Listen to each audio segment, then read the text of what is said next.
Let's talk about how to meal plan when you don't cook from recipes. Hi, it's Ronnie, and I'm here with another 2-Minute Tuesday where I teach you about a feature of Plan to Eat or give you a meal planning tip in 2 minutes or less. As I mentioned, today I want to talk about how to meal plan when you don't actually cook from recipes. And I'll be honest, I think this video is going to be a little longer than 2 minutes, but if you don't cook with recipes and you want to know how to use Plan to Eat to do that, stay tuned because it's going to be worth your while.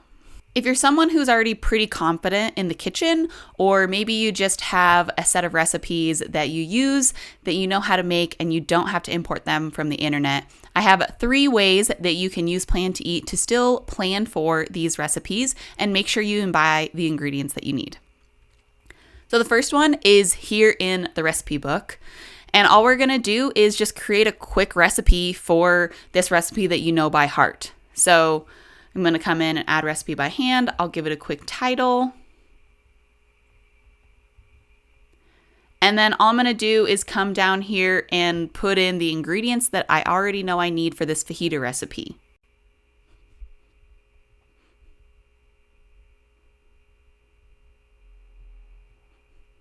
And I can just save this recipe and now it's added to my recipe book and I can quickly add it to my meal planner so that I don't forget any of those ingredients when I want to make fajitas this week.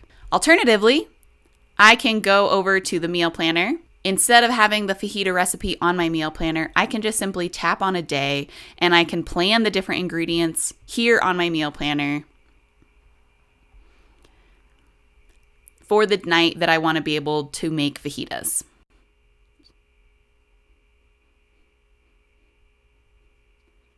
I can also come in here and add a note, which will not be added to my shopping list, that reminds me exactly the recipe that I was planning to make with those ingredients. All right, so the third way that you can do this is to just go into your shopping list and simply add the items that you know you need for your fajitas. If you hit the return button on your keyboard, it will keep open this add new item page as well as your keyboard, so you can just quickly add item after item.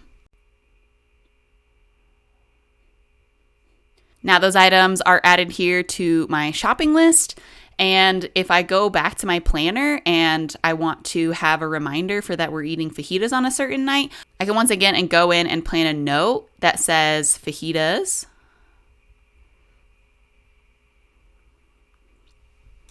That way I remember what I had planned for dinner that night, even though I just added the ingredients separately to my shopping list without adding them here on my planner. If you're someone who meal plans without recipes and you kind of make things up on the fly, or you don't need recipes in order to make the meals that you're making, and you have any other tips for us on how you can make this easier in Plan to Eat, leave a comment below on this video. We would love to hear your ideas on this. As always, thank you for watching, and I will see you again in a video soon.